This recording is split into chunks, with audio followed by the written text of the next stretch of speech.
Corona virus ਨਾਲ ਜੰਗੀ ਪੱਧਰ ਦੇ ਉੱਤੇ ਯੁੱਧ ਲੜਦੇ ਪੰਜਾਬੀ ਯੋਧਿਓ, ਬਹੁਤ ਮਾਣ ਹੈ ਤੁਹਾਡੇ ਤੇ। ਪੁਰਾਣੀ ਰੀਤ ਹੈ, ਪੁਰਾਣੀ ਰਵਾਇਤ ਹੈ ਕਿ ਦੁਨੀਆ ਉਹਦੇ ਮਗਰ ਤੁਰਦੀ ਹੈ ਜਿਹੜਾ ਜਿੱਤਦਾ ਹੈ। ਹਾਰੇ ਦੇ ਮਗਰ ਨਹੀਂ ਦੁਨੀਆ ਤੁਰਦੀ। ਉਸੇ ਨੂੰ ਐਗਜ਼ਾਮਪਲ ਮੰਨਦੀ ਹੈ, ਉਸੇ ਤੇ ਵਿਸ਼ਵਾਸ ਕਰਦੀ ਹੈ ਜਿਹਦੇ ਮੂੰਹ ਦੇ ਉੱਤੇ ਜਿੱਤ ਦੀ ਰੌਣਕ ਹੁੰਦੀ ਹੈ। ਦੇਖने वाली होती है मुंह पे रौनकें, जीत आया हो जो रण, जीत आया हो जो मन। और मैं अज बड़े अहम मसले ते गल करूंगा, उस युद्ध दी जिहड़ा पूरा संसार कोरोना वायरस दे नाल लड़ रहा, और उस युद्ध नूं जिहड़े जिते ने उन्हां नूं उदाहरण बनाऊंगा। और ये नहीं भी विदेशां वाला उदाहरण बनाऊंगा, साडे हिंदुस्तान दे विच ऐसी पद्धति, ऐसी स्थापना हो चुकी है कि असी गौरवान्वित हो सकते हैं। गौरवपूर्ण बिताया होया एक घंटा कीर्ति रहित युगां तो किते बेहतर है। और मुसीबत ही असली टेस्ट है। ये रोग जिहड़ा है दया शून्य है। कहते रोग होवे भावें अग होवे, शुरू च नप लो, जे इहनूं फैलण दिता ना ते फिर ये बेकाबू हो जाती है। हुण अपने कोल सब तो वड्डी समस्या की है प्यारे पंजाबीओ, कि आपां लॉकडाउन दे विच बन्ने गए। जिवें चक्रव्यूह दे विच बंदा बन्निया जांदा ना, उहनूं निकलना आउणा चाहीदा, उहनूं बाहर निकलना आउणा चाहीदा। और यही सब तो वड्डी चीज़ है, क्योंकि लॉकडाउन कोई हल नहीं हैगा, ये ते टैंपरेरी इलाज है। और टैंपरेरी इलाज भी इस तरह कि ये सरकारां नूं टाइम दिंदा, इट बाइज यू टाइम। और ये तुहाडे हैल्थ सिस्टम दे उत्ते दबाव नूं घटा दिंदा तां कि तुसीं रिस्पोंड कर सको। पर असली इलाज कित्थे? असली इलाज इस समस्या दा जिहड़ा कि परमानेंट इलाज है, वो ये है कि तुसीं सिस्टम सैट करो। किहड़े सिस्टम? वो सिस्टम जिहड़े ट्रेस कर सकन भी बीमारी है कित्थे, किहनूं है, फिर उहदा टेस्ट कर सकन भी की जुकाम है कि आ जेन्युइनली बीमार है, इहनूं कोरोना वायरस है, फिर उहदी ट्रैकिंग कर सको। मैं तुहानूं दसना चाहना प्यारे पंजाबीओ, चाहे कोरिया होवे ते चाहे केरला होवे, ये दो सूबे की गल करूंगा अज मैं।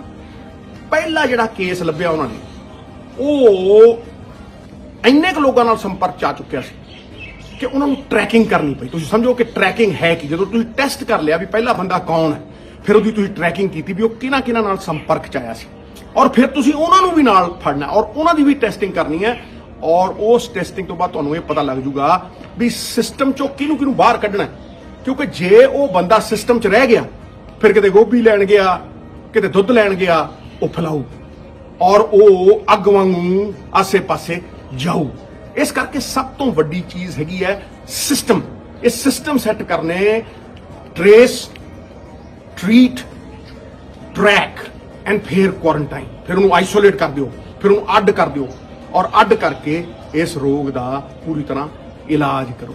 क्योंकि ये रोग इन्ना दया शून्य है कि जे तुसी तैयार नहीं हो और तुसी वक्त कढ़ दिता, याद रखना, असाड़ दा चुक्या होया किसान, मतलब सावन दा चुक्या होया किसान जो उत्थे बुआई ना कीती पछताउंदा है, और वक्त दा चुक्या होया इंसान भी पछताउंदा है। मैं तुहानूं उदाहरण दिना, जिते हुए कौन ने? कोरिया और हिंदुस्तान दे विच केरला। केरला कोरिया तो भी उत्ते है मित्रा। ये मतलब गर्व की गल है, पग उच्ची करने वाली गल है। मोर्टैलिटी रेट 100 चों किन्ने बंदे मरे? 0.5% है। 374 बंदियां दे विचों 2 मरण दिते केरला ने, और कोरिया ने 214 बंदे मरण दिते। मोर्टैलिटी रेट 100 दे विचों 2 है।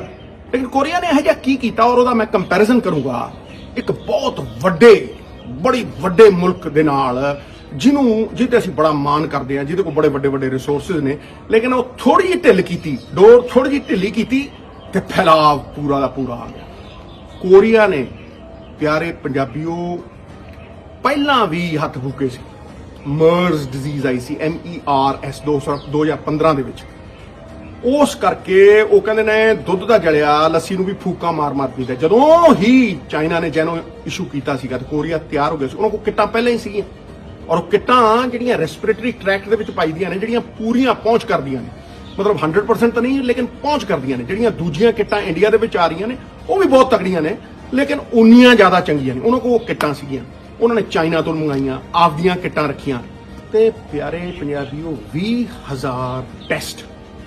ਕੋਈ ਸਮਝ ਲਓ ਕਿ ਇਸ ਲੋਕਡਾਊਨ ਚੋਂ ਨਿਕਲਣ ਦਾ ਜੇ ਕੋਈ ਜ਼ਰੀਆ ਹੈ, ਜੇ ਕੋਈ ਕੇਂਦਰ ਬਿੰਦੂ ਹੈ, ਜੇ ਕੋਈ ਧੁਰੀ ਹੈ, ਫਲਕਰਮ ਪਿਵਟ, ਉਹ ਟੈਸਟਿੰਗ ਹੈ। ਟੈਸਟਿੰਗ ਉਹਨਾਂ ਨੇ 20,000 ਟੈਸਟ ਇੱਕ ਦਿਨ ਦੇ ਵਿੱਚ ਸ਼ੁਰੂ ਕਰਤੇ ਪਿਆਰੇ ਪੰਜਾਬੀਓ।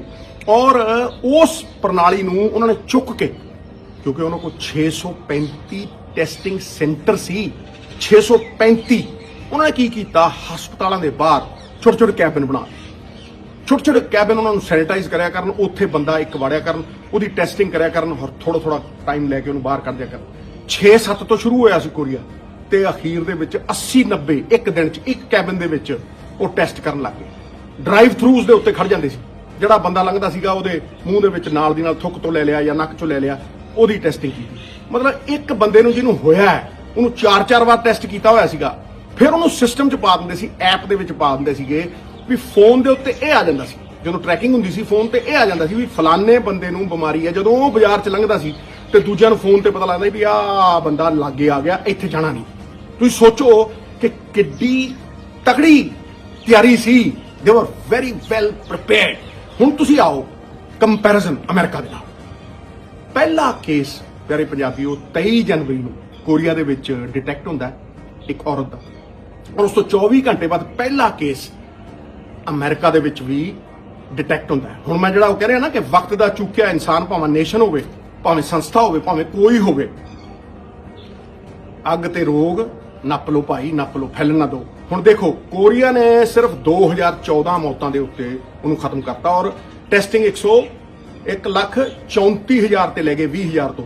ਔਰ ਜਦੋਂ 1,34,000 ਤੇ ਗਏ ਉਦੋਂ ਉਹਨਾਂ ਨੂੰ ਸਿਰਫ 10,000 ਟੈਸਟਾਂ ਦੀ ਲੋੜ ਸੀ, ਕਿਉਂਕਿ ਬਿਮਾਰੀ ਡਿੱਗ ਪਈ ਸੀ, ਬਿਮਾਰੀ ਖਤਮ ਹੋਣ ਵਾਲੀ ਸੀ, ਔਰ ਉਹਨਾਂ ਨੇ 2% ਤੇ ਲਿਆਂਦੀ ਸੀ। ਲੇਕਿਨ ਅਮਰੀਕਾ 'ਚ ਦੇਖੋ ਕਿ ਅਮਰੀਕਾ ਨੇ ਥੋੜੀ ਜਿਹੀ ਢਿੱਲ ਕੀਤੀ, ਅੱਜ 20,000 ਲੋਕਾਂ ਦੀ ਮੌਤ ਹੋ ਗਈ ਹੈ ਤੇ 1,80,000 ਲੋਕਾਂ ਨੂੰ ਇਹ ਬਿਮਾਰੀ ਲੱਗ ਚੁੱਕੀ ਹੈ। ਉੱਥੇ ਜੱਦੋ-ਜਹਿਦ ਅੱਜ ਵੀ ਪੂਰੀ ਤਰ੍ਹਾਂ ਚੱਲ ਰਹੀ ਹੈ। ਕੋਰੀਆ ਮਦਦ ਕਰ ਰਿਹਾ, ਕੋਰੀਆ ਕਿਉਂਕਿ ਇਹਦੇ ਤੇ ਕਾਬੂ ਪਾ ਚੁੱਕਿਆ ਸੀ, ਇਸ ਕਰਕੇ ਕੋਰੀਆ ਨੇ ਆਪਣੀਆਂ ਕਿੱਟਾਂ ਐਕਸਪੋਰਟ ਕਰਨੀਆਂ ਸ਼ੁਰੂ ਕਰ ਦਿੱਤੀਆਂ। ਉਹਨਾਂ ਨੇ ਲੋਕਾਂ ਨੂੰ ਗਿਆਨ ਵੰਡਣਾ ਸ਼ੁਰੂ ਕਰਤਾ। ਗਿਆਨ ਤੇ ਪਿਆਰ ਦੋ ਹੀ ਚੀਜ਼ਾਂ ਐਸੀਆਂ ਪਿਆਰੇ ਪੰਜਾਬੀਓ ਜਿਹੜੀਆਂ ਵੰਡਣ ਨਾਲ ਵੱਧਦੀਆਂ ਨੇ, ਔਰ ਕਿਉਂਕਿ ਇਹ ਕਿਸੇ ਇੱਕ ਮੁਲਕ ਦੀ ਲੜਾਈ ਨਹੀਂ, ਇਹ ਜੰਗੀ ਪੱਧਰ ਤੇ ਪੂਰੇ ਵਰਲਡ ਦੀ ਲੜਾਈ ਹੈ। ਇਸ ਕਰਕੇ ਉਹਨਾਂ ਨੇ ਦੂਸਰੇ ਦੇਸ਼ਾਂ ਨੂੰ ਐਗਜ਼ਿਟ ਕਰਨ ਦੇ ਲਈ, ਟ੍ਰਾਂਜੀਸ਼ਨ ਹੈ ਇਹ ਲੜਾਈ ਕੀ ਹੈ ਕਿ ਲੋਕਡਾਊਨ ਤੋਂ ਟ੍ਰਾਂਜੀਸ਼ਨ ਕਰਨੀ ਹੈ, ਹੈਲਥ ਸਿਸਟਮ ਦਾ ਰਿਸਪੌਂਸ ਆਵੇ, ਕਿ ਜਿਹੜੀ ਸਿਹਤ ਪ੍ਰਣਾਲੀ ਹੈ ਉਹਦਾ ਤਕੜਾ ਰਿਸਪੌਂਸ ਆਵੇ, ਉਹ ਜੂਝੇ, ਔਰ ਉਹਦੇ ਨਾਲ ਤੁਸੀਂ ਐਗਜ਼ਿਟ ਕਰ ਜਾਓ ਲੋਕਡਾਊਨ ਤੋਂ, ਕਿਉਂਕਿ ਲੋਕਡਾਊਨ ਪਰਮਾਨੈਂਟ ਸੋਲੂਸ਼ਨ ਨਹੀਂ, ਇਹ ਟੈਂਪਰੇਰੀ ਸੋਲੂਸ਼ਨ, ਔਰ ਉੱਥੋਂ ਨਿਕਲ ਜਾਣਾ ਇਹ ਬੜੀ ਵੱਡੀ ਜਿੱਤ ਹੈ। ਇਹੀ ਕਰੋਨਾ, ਔਰ ਇਹੀ ਚੀਜ਼ ਤੁਸੀਂ ਇੰਡੀਆ ਦੇ ਵਿੱਚ ਜਦੋਂ ਆਓਗੇ ਤੇ ਕੇਰਲਾ ਨੇ ਕੀਤੀ। ਹਿੰਦੁਸਤਾਨ ਨੇ 15,000 ਕਰੋੜ ਦਾ ਪੈਕੇਜ ਇਸ ਬਿਮਾਰੀ ਦੇ ਨਾਲ ਲੜਨ ਦੇ ਲਈ ਅਲਾਟ ਕੀਤਾ, ਲੇਕਿਨ ਕੇਰਲਾ ਨੇ 20,000 ਕਰੋੜ ਦਾ ਪੈਕੇਜ ਪਹਿਲਾਂ ਹੀ ਅਲਾਟ ਕਰ ਦਿੱਤਾ ਸੀ ਆਪਣੇ ਲੋਕਾਂ ਨੂੰ। ਉਹ ਇੱਥੇ ਤੇ ਕਹਿ ਕਿ ਲੋਕਡਾਊਨ ਦੇ ਵਿੱਚ ਸਭ ਤੋਂ ਅਹਿਮ ਗੱਲ ਹੈ ਕਿ ਤੁਸੀਂ ਲੋਕਾਂ ਕੋਲ ਖਾਣਾ ਪਹੁੰਚਾਉਣਾ। ਪਿਆਰੇ ਪੰਜਾਬੀਓ, ਕੁਕਡ ਫੂਡ ਪ੍ਰੀਪੇਅਰਡ ਫੂਡ ਪਹੁੰਚਾਈ ਜਾਂਦੇ ਸੀ, ਉਹਦੇ ਨਾਲ ਅਨਾਜ ਪਹੁੰਚਾਈ ਜਾਂਦੇ ਸੀ, ਉਹਦੇ ਨਾਲ ਟੈਸਟਿੰਗ ਸੈਂਟਰਸ, ਛੋਟੇ ਛੋਟੇ ਕਿਓਸਕ ਖੋਲ ਦਿੱਤੇ ਸੀਗੇ। ਕੇਰਲਾ ਦਾ ਪਹਿਲਾ ਕੇਸ ਚਾਈਨਾ ਤੋਂ ਆਇਆ ਸੀ, ਉਹਨੂੰ ਟਰੈਕ ਡਾਊਨ ਕੀਤਾ, ਲੇਕਿਨ ਫਿਰ ਉਹਨਾਂ ਦੇ ਸਿਸਟਮ ਚੋਂ ਇੱਕ ਇਟਾਲੀਅਨ ਪਰਿਵਾਰ ਨਿਕਲ ਗਿਆ, ਉਹਦੇ ਮਗਰ ਲੱਗ ਕੇ ਜਦ ਤੱਕ ਉਹ ਲੱਭਿਆ ਨਹੀਂ, ਪਿੱਛਾ ਨਹੀਂ ਛੱਡਿਆ। ਫਿਰ ਉਹਨਾਂ ਨੂੰ ਪੂਰੀ ਤਰ੍ਹਾਂ ਕੁਆਰੰਟਾਈਨ ਕੀਤਾ, ਔਰ ਉਹਨਾਂ ਦੇ ਸੰਪਰਕ ਦੇ ਵਿੱਚ ਵੀ ਜਿਹੜੇ ਆਏ ਸੀ ਉਹਨਾਂ ਨੂੰ ਵੀ ਨਾਲ ਟ੍ਰੀਟ ਕੀਤਾ। ਔਰ ਸਭ ਤੋਂ ਵੱਡੀ ਗੱਲ ਕਿ ਕੇਰਲਾ ਨੇ ਕਿਸੇ ਵੀ ਪੇਸ਼ੈਂਟ ਨੂੰ ਹੀਨ ਭਾਵਨਾ ਦਾ ਸ਼ਿਕਾਰ ਨਹੀਂ ਹੋਣ ਦਿੱਤਾ, ਕਿਉਂਕਿ ਇਹ ਬਿਮਾਰੀ ਐਡੀ ਵੱਡੀ ਹੈ, ਖੂਨ ਦੇ ਨਾਤੇ ਟੁੱਟੀ ਜਾਂਦੇ, ਘਰ ਦਾ ਨੇੜੇ ਨਹੀਂ ਲੱਗਦਾ। ਇਸ ਕਰਕੇ ਉਸ ਵੇਲੇ ਜਦੋਂ ਪੇਸ਼ੈਂਟ ਨੂੰ ਇਹ ਲੱਗਦਾ ਹੈ ਕਿ ਮਾਨਸਿਕ ਤੌਰ ਤੇ ਮੈਂ ਟੁੱਟਦਾ ਜਾਣਾ ਔਰ ਮੈਂ ਤੇ ਮਰ ਹੀ ਜਾਣਾ, ਯਾਦ ਰੱਖਣਾ ਇਹ ਮਾਨਸਿਕ ਮਨੋਬਲ ਬੜੀ ਵੱਡੀ ਚੀਜ਼ ਹੈ। ਇੱਕ ਨੂੰ ਡੱਡੂ ਖਾਣਾ ਸੱਪ ਲੜਦਾ ਉਹ ਮਰ ਜਾਂਦਾ, ਦੂਜੇ ਨੂੰ ਕੋਬਰਾ ਲੜਦਾ ਉਹ ਜੂਝਦਾ ਹਸਪਤਾਲ ਪਹੁੰਚ ਜਾਂਦਾ। ਇਸ ਕਰਕੇ ਮਨ ਨੂੰ ਤਕੜਾ ਕਰਨਾ ਬੜਾ ਜ਼ਰੂਰੀ ਹੈ। ਕੇਰਲਾ ਨੇ ਸਭ ਤੋਂ ਵੱਡੀ ਗੱਲ ਇਹ ਕੀਤੀ ਕਿ ਉਹਨਾਂ ਨੇ ਮਨ 'ਚ ਲੜਾਈ ਲੜੀ ਲੋਕਾਂ ਦੇ। ਜਿਹਨੂੰ ਬਿਮਾਰੀ ਸੀ ਉਹਨੂੰ ਕਿਹਾ ਨਹੀਂ ਤੂੰ ਠੀਕ ਹੋ ਸਕਦਾ, ਔਰ ਉਹਨੂੰ ਇਲਾਜ ਕਰਕੇ ਆਪਣੇ ਪੈਰਾਂ ਤੇ ਖੜਾ ਕੀਤਾ, ਔਰ ਸਿਸਟਮ ਐਡਾ ਤਕੜਾ ਕਰਤਾ ਕਿ ਅੱਜ ਕੇਰਲਾ ਆਲਮੋਸਟ ਜਿੱਤਿਆ ਹੋਇਆ ਕਿ 0.5%। ਸਿੰਗਾਪੁਰ ਹੀ ਹੈ ਇੱਕ ਵਰਲਡ ਦੇ ਵਿੱਚ ਮੁਲਕ ਜਿਹੜਾ ਅੱਧੇ % ਤੇ ਖੜਾ ਹੈ, ਔਰ ਕੇਰਲਾ ਅੱਧੇ % ਤੇ ਖੜਾ ਹੈ ਪਿਆਰੇ ਪੰਜਾਬੀਓ। ਔਰ ਕੇਰਲਾ ਦੇ ਨਾਲ ਮਹਾਰਾਸ਼ਟਰ ਵੀ ਜੂਝ ਰਿਹਾ। ਮਹਾਰਾਸ਼ਟਰ 'ਚ ਐਂ ਲੱਗਦਾ ਬਿਮਾਰੀ ਜ਼ਿਆਦਾ ਹੈ, ਇਹ ਬਿਮਾਰੀ ਕਰਕੇ ਨਹੀਂ ਹੈ, ਇਹ ਇਸ ਕਰਕੇ ਵੀ ਉਹਨਾਂ ਨੇ 36,000 ਟੈਸਟ ਕਰ ਲਏ, ਕੇਰਲਾ ਨੇ 15,000 ਟੈਸਟ ਕਰ ਲਏ। ਪਰ ਕੇਰਲਾ ਨੇ ਇਹਨੂੰ ਦੇ ਨਿਪਟ ਇਟ ਇਨ ਦੀ ਬਡ, ਇਹਨੂੰ ਸ਼ੁਰੂਆਤ 'ਚ ਹੀ ਫੜ ਲਿਆ, ਇਹਨੂੰ ਫੈਲਣ ਹੀ ਨਹੀਂ ਦਿੱਤਾ। ਇਸ ਕਰਕੇ ਕੇਰਲਾ ਪਹਿਲਾਂ ਜਿੱਤਿਆ, ਇਹ ਨਹੀਂ, ਹਲੇ ਵੀ ਉੱਥੇ ਜੰਗ ਜਾਰੀ ਹੈ। 36,000 ਟੈਸਟ ਮਹਾਰਾਸ਼ਟਰ 'ਚ ਹੁੰਦਾ, ਉਹਨਾਂ ਨੇ ਉੱਥੇ 5% ਦੇ ਮੋਰਟੈਲਿਟੀ ਰੇਟ ਲਿਆਂਦਾ, 100 ਚੋਂ ਸਿਰਫ 5 ਮਰ ਰਹੇ ਆ। ਉਹਨਾਂ ਨੇ ਵੀ ਡਰਾਈਵ ਥਰੂ ਕਰ ਦਿੱਤੇ, ਕਿੱਟਾਂ ਇੰਪੋਰਟ ਕਰ ਰਿਹਾ ਇੰਡੀਆ ਦੇ ਟੈਸਟ ਵਧ ਰਹੇ।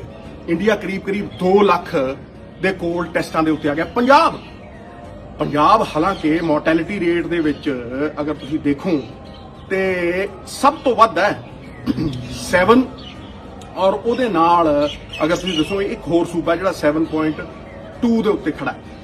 ਉਹ ਹੁਣ ਤੁਸੀਂ ਦੇਖੋ ਕਿ ਇਹ 2 ਸੂਬੇ ਨੇ ਜਿਹੜੇ 7.2 ਦੇ ਉੱਤੇ ਖੜੇ, ਮਤਲਬ 100 ਬੰਦਿਆਂ ਦੇ ਬਾਅਦ 7 ਬੰਦਿਆਂ ਦੀ ਮੌਤ ਹੁੰਦੀ। ਔਰ ਮੱਧ ਪ੍ਰਦੇਸ਼ ਵੀ ਥੋੜਾ ਜਿਹਾ ਪਿੱਛੇ ਆ। ਲੇਕਿਨ ਪੰਜਾਬ ਦੇ ਟੈਸਟ ਤੁਸੀਂ ਦੇਖੋ ਕਿ ਅਗਰ ਕੇਰਲਾ ਨੇ ਇਹ ਟੈਸਟ 15,000 ਤੱਕ ਲਿਆ, ਪੰਜਾਬ ਵੀ ਹੁਣ 4,000 ਤੋਂ ਉੱਤੇ ਟੱਪ ਗਿਆ। ਸਾਨੂੰ 30-40,000 ਤੇ ਪਹੁੰਚਣਾ ਪੈਣਾ। ਔਰ ਸਭ ਤੋਂ ਵੱਡੀ ਗੱਲ ਜਿਹੜੀ ਮੈਂ ਪਿਆਰੇ ਪੰਜਾਬੀਓ ਤੁਹਾਨੂੰ ਕਹਿਣਾ ਚਾਹਨਾ, ਅਲਖ ਜਗਾਓ, ਵਿਸ਼ਵਾਸ ਜਗਾਓ। We have done it, we will do it, we can do it.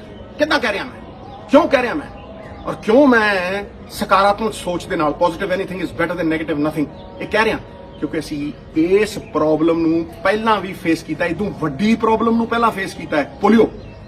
ਅਸੀਂ ਉਸ ਪ੍ਰੋਬਲਮ ਨੂੰ ਤੋੜਿਆ, ਡਿਸਟ੍ਰਿਕਟ ਬਾਏ ਡਿਸਟ੍ਰਿਕਟ, ਘਰ ਬਾਏ ਘਰ, ਛੋਟੇ ਘਰਾਂ ਦੇ ਵਿੱਚ ਜਾ ਕੇ ਅਸੀਂ ਪੋਲੀਓ ਦੇ ਉੱਤੇ ਜਿੱਤ ਹਾਸਲ ਕੀਤੀ। ਔਰ ਸਾਡੇ ਕੋਲ ਇੱਕ ਫੌਜ ਹੈ ਜਿਹੜੀ ਸਾਡੀ ਪਛਾਣ ਹੈ, ਜਿਹੜਾ ਸਾਡਾ ਮਾਣ ਹੈ, ਆਨ ਬਾਨ ਸ਼ਾਨ ਹੈ। ਸਾਡੇ ਆਂਗਨਵਾੜੀ ਵਰਕਰ, ਸਾਡੇ ਆਸ਼ਾ ਵਰਕਰ ਹਰ ਘਰ ਦੇ ਵਿੱਚ ਜਾਂਦੇ ਆ। ਉਹਨਾਂ ਨੂੰ ਹਰ ਘਰ ਦਾ ਪਤਾ, ਉਹਨਾਂ ਨੂੰ ਪਤਾ ਬਿਮਾਰੀ ਕਿੱਥੇ ਹੈ, ਲੇਕਿਨ ਉਹਨਾਂ ਨੂੰ ਤਕੜਿਆਂ ਕਰਨਾ ਪੈਣਾ, ਉਹਨਾਂ ਦਾ ਸਸ਼ਕਤੀਕਰਨ ਕਰਨਾ ਪੈਣਾ। We will have to empower them। ਕਿਸ ਤਰ੍ਹਾਂ? ਉਸੇ ਧੁਰੀ ਦੇ ਨਾਲ ਟੈਸਟਿੰਗ। ਉਹ ਤੁਹਾਨੂੰ ਇਹ ਦੱਸ ਸਕਦੇ ਆ ਵੀ ਫਲਾਨਾ ਬੰਦਾ ਬਿਮਾਰ ਹੈ, ਪਰ ਫਲਾਨੇ ਬੰਦੇ ਦੀ ਟਰੈਕਿੰਗ ਕਰਨੀ ਵੀ ਉਹ ਬਿਮਾਰ ਵਾਕਈ ਕਰੋਨਾ ਨਾਲ ਹੈ, ਫਿਰ ਉਹ ਕਿਹਨੂੰ ਮਿਲਿਆ, ਇਹ ਸਰਕਾਰਾਂ ਨੂੰ ਕਰਨਾ ਪਊ। ਔਰ ਅੱਜ ਤੁਸੀਂ ਦੇਖੋ ਕਿ ਕਰੀਬ 2 ਹਫ਼ਤੇ ਪਹਿਲਾਂ ਜਾਂ ਲਾ ਲਓ 10 ਦਿਨ ਪਹਿਲਾਂ ਕੇਰਲਾ ਕੋਲ 3000 ਕਿੱਟ ਆ ਗਈ ਸੀ। ਔਰ ਉਹ ਕਿੱਟ ਜਿਹੜੀ ਆ ਬਲੱਡ ਦਾ ਟੈਸਟ ਕਰਦੀ ਹੈ। ਜਿਹੜਾ ਕੋਰੀਆ ਕੋਲ ਥੋੜੀਆਂ ਜ਼ਿਆਦਾ ਐਡਵਾਂਸ ਨੇ, ਉਹ ਥੁੱਕ ਦਾ ਟੈਸਟ ਕਰਦੀ ਹੈ। ਲੇਕਿਨ ਉਹ ਵੀ ਸਾਡੇ ਕੋਲ ਸੈਂਟਰ ਹੈਗੇ ਨੇ, ਉੱਥੇ 13 ਸੈਂਟਰ ਨੇ ਮਹਾਰਾਸ਼ਟਰ ਦੇ ਵਿੱਚ, ਕੇਰਲਾ ਦੇ ਵਿੱਚ ਕਰੀਬ 3 ਤੋਂ 5 ਨੇ, ਔਰ ਪੰਜਾਬ ਦੇ ਵਿੱਚ ਸ਼ੁਰੂ 'ਚ 2 ਸੀ। ਅੱਜ ਚੀਫ ਮਿਨਿਸਟਰ ਸਾਹਿਬ ਨੇ ਸਤਰਕਤਾ ਦੇ ਨਾਲ ਉਹਨਾਂ ਨੂੰ 4 ਜਾਂ 5 ਦੇ ਉੱਤੇ ਕਰ ਦਿੱਤਾ। ਅਗਰ ਕਿਸੇ ਦੀ ਕੋਈ ਐਪਰੀਹੈਂਸ਼ਨ ਹੈ, ਉਹ ਗਲਤ ਨਹੀਂ ਹੈ, ਇੱਕ ਗੱਲ ਨੂੰ ਸਮਝ ਲਓ। ਲੇਕਿਨ ਅਗਰ ਅਸੀਂ ਐਗਜ਼ਿਟ ਲੈਣਾ ਹੈ, ਅਗਰ ਇਸ ਬਿਮਾਰੀ ਤੋਂ ਅਸੀਂ ਨਿਜਾਤ ਲੈਣੀ ਹੈ, ਤੇ ਫਿਰ ਇੱਕ ਗੱਲ ਪੱਕੀ ਹੈ, ਸਾਨੂੰ ਇਹ ਸਮਝ ਲੈਣਾ ਚਾਹੀਦਾ ਹੈ ਕਿ ਅੱਜ ਕੋਈ ਮੰਦੀ ਦਾ ਸ਼ਿਕਾਰ ਹੈ, ਕਿਸੇ ਦਾ ਬਿਜ਼ਨਸ ਠੱਪ ਹੋਇਆ ਪਿਆ, ਕੋਈ ਡਿਪਰੈਸ਼ਨ 'ਚ ਚਲਿਆ ਗਿਆ, ਤੁਰਿਆ ਪਿਆ 2 ਕਮਰਿਆਂ ਦੇ ਵਿੱਚ, ਉਹਨੂੰ ਬਾਹਰ ਨਹੀਂ ਨਿਕਲਣ ਦੀ ਜਾਏ, ਔਰ ਉਹਦੀ ਜਾਨ ਨੂੰ ਮਹਿਫੂਜ਼ ਰੱਖਣ ਦੇ ਲਈ ਹੈ। ਇਹ ਗੱਲਾਂ ਚੋਂ, ਇਸ ਚੱਕਰਵਿਊਹ ਚੋਂ ਅਗਰ ਅਸੀਂ ਨਿਕਲਣਾ ਹੈ, ਤੇ ਸਾਡੇ ਹੈਲਥ ਸਿਸਟਮ ਦਾ ਰਿਸਪੌਂਸ ਚਾਹੀਦਾ ਹੈ, ਲੋਕਾਂ ਦੀ ਕੰਪਲਾਇੰਸ ਚਾਹੀਦੀ ਹੈ, ਲੋਕਾਂ ਦਾ ਵਿਸ਼ਵਾਸ ਚਾਹੀਦਾ ਸਰਕਾਰਾਂ ਦੇ ਉੱਤੇ, ਔਰ ਫਿਰ ਇਹ ਸਾਡੇ ਅਸਤਿਤਵ ਦੀ ਲੜਾਈ ਹੈ, ਅਸੀਂ ਜਿੱਤ ਸਕਦੇ ਹਾਂ। Winning is not important, but wanting to win is. ਜਿੱਤਣਾ ਉਹਨਾਂ ਅਹਿਮ ਨਹੀਂ ਹੈ ਪਿਆਰੇ ਪੰਜਾਬੀਓ, ਪਰ ਜਿੱਤਣ ਦੀ ਚਾਹਤ ਉਦੋਂ ਵੱਧ ਅਹਿਮ ਹੈ। ਔਰ ਉਹੀ ਹਰ ਪੰਜਾਬੀ ਦੇ ਦਿਲ ਦੇ ਵਿੱਚ ਧੜਕਣੀ ਚਾਹੀਦੀ ਹੈ, ਕਿਉਂਕਿ ਸਾਡੇ ਨਾਲ ਫੌਜ, ਆਸ਼ਾ ਵਰਕਰਾਂ ਦੀ, ਉਹ ਸਾਡਾ ਆਪਦਾ ਸਿਸਟਮ ਹੈ, ਅਸੀਂ ਇਹਦੀ ਕਾਪੀ ਕਿਉਂ ਕਰੀਏ। ਲੇਕਿਨ ਬੇਸਿਕ ਆਈਡੀਆ ਜ਼ਰੂਰ ਲਈਏ ਵੀ ਸੁੱਤੇ ਨਾ ਪੈ ਰਹੀਏ, ਸਾਡੇ ਹੈਲਥ ਸਿਸਟਮ ਦਾ ਰਿਸਪੌਂਸ ਚਾਹੀਦਾ, ਔਰ ਉਹ ਸਰਕਾਰਾਂ ਦੇ ਨਿਰਣਿਆਂ ਦੇ ਨਾਲ ਆਊਗਾ, ਸਰਕਾਰਾਂ ਦੀ ਪੋਲੀਟੀਕਲ ਵਿਲ ਦੇ ਨਾਲ ਆਊਗਾ, ਸਰਕਾਰਾਂ ਨੂੰ ਯੋਜਨਾਬੱਧ ਤਰੀਕੇ ਦੇ ਨਾਲ। ਵੇਦ ਲਿਖਦੇ ਆ, ਉਚਿਤ ਸਮੇਂ पे आरंभ की गई नीतियां फलदायी सिद्ध होती हैं। ਸਾਨੂੰ ਟੈਸਟਿੰਗ ਸੈਂਟਰ ਖੋਲ੍ਹਣੇ ਪੈਣਗੇ ਪਿਆਰੇ ਪੰਜਾਬੀਓ। ਹਰ ਹਸਪਤਾਲ ਦੇ ਵਿੱਚ ਛੋਟੇ ਕੈਬਨ, ਪਲਾਸਟਿਕ ਦੇ ਕੈਬਨ, ਜਿਨ੍ਹਾਂ ਨੂੰ ਸੈਨੀਟਾਈਜ਼ ਕਰਕੇ, ਕੀਓਸਕ ਜਿਹੜੇ ਕਿ ਕੇਰਲਾ ਦੇ ਵਿੱਚ ਖੁੱਲੇ ਨੇ, ਜਿਨ੍ਹਾਂ ਨੂੰ ਸੈਨੀਟਾਈਜ਼ ਕਰਕੇ ਅਸੀਂ ਟੈਸਟਿੰਗ ਕਰੀਏ। ਸਾਡੇ ਕੋਲ ਕਿੱਟਾਂ ਵੀ ਆਉਣ ਵਾਲੀਆਂ ਨੇ, ਫਿਕਰ ਨਾ ਕਰੋ, ਬਿਲਕੁਲ ਫਿਕਰ ਨਾ ਕਰੋ। ਇੱਕ ਅੱਗ ਉਹ ਹੈ ਜਿਹੜੀ ਮੋਇਆਂ ਨੂੰ ਜਲਾਉਂਦੀ ਹੈ, ਚਿਤਾ ਜਲਾਉਂਦੀ ਹੈ, ਤੇ ਇੱਕ ਅੱਗ ਉਹ ਹੈ ਜਿਹੜੀ ਜਿਉਂਦੇ ਬੰਦਿਆਂ ਨੂੰ ਅੰਦਰੋਂ ਖਾਕ ਕਰਦੀ ਜਾਂਦੀ ਹੈ, ਜਿਉਂਦਿਆਂ ਨੂੰ ਜਲਾਉਂਦੀ ਹੈ। ਉਹ ਹੈ ਚਿੰਤਾ ਦੀ ਅੱਗ। ਔਰ ਉਸ ਚਿੰਤਾ ਤੋਂ ਮੁਕਤ ਕਰਨਾ ਹੀ ਸਰਕਾਰਾਂ ਦਾ ਸਭ ਤੋਂ ਵੱਡਾ ਫਰਜ਼ ਹੈ, ਸਭ ਤੋਂ ਵੱਡਾ ਧਰਮ ਹੈ। ਸਮਾਜ ਨੂੰ ਉਸ ਚਿੰਤਾ ਤੋਂ ਪੂਰੀ ਤਰ੍ਹਾਂ ਮੁਕਤ ਕਰਨਾ। ਜਿਹੜਾ ਡਿਪਰੈਸ਼ਨ 'ਚ ਘਰੇ ਬੈਠਾ ਹੈ, ਜਿਹੜਾ ਰੋਜ਼ ਦੀ ਦਿਹਾੜੀ ਕਰਨ ਵਾਲਾ ਹੈ, ਜਿਹਨੇ ਆਪਦੀ ਕਣਕ ਵੱਢਣੀ ਹੈ, ਉਹਦੀ ਰੋਜ਼ਮਰਾ ਦੀ ਜਿਹੜੀ ਜ਼ਿੰਦਗੀ ਸੀ ਉਹਨੂੰ ਵਾਪਸ ਮੋੜਨਾ, ਇਸ ਲੋਕਡਾਊਨ ਦੇ ਚੱਕਰਵਿਊਹ ਚੋਂ ਕੱਢ ਕੇ ਉਹਦੀ ਜ਼ਿੰਦਗੀ ਉਹਨੂੰ ਵਾਪਸ ਦੇਣੀ, ਅਮਨ ਸ਼ਾਂਤੀ ਕਾਇਮ ਕਰ ਦੇਣੀ, ਇਹੀ ਸਾਡਾ ਸਭ ਤੋਂ ਵੱਡਾ ਧਰਮ ਹੈ। ਔਰ ਇਹੀ ਸਭ ਤੋਂ ਵੱਡਾ ਮਕਸਦ ਹੈ। ਲੋਕਡਾਊਨ ਤੋਂ ਟ੍ਰਾਂਜੀਸ਼ਨ ਕਰਕੇ, ਐਗਜ਼ਿਟ ਕਰਕੇ ਨਾਰਮਲ ਜ਼ਿੰਦਗੀ ਰਿਸਟੋਰ ਕਰਨੀ। ਜਿੱਤੇਗਾ ਪੰਜਾਬ, ਜਿੱਤੇਗੀ ਪੰਜਾਬੀਅਤ, ਜਿੱਤੇਗਾ ਹਰ ਪੰਜਾਬੀ, ਜਿੱਤੇਗਾ ਹਿੰਦੁਸਤਾਨ, ਜਿੱਤੇਗਾ ਸਾਰਾ ਜਹਾਨ।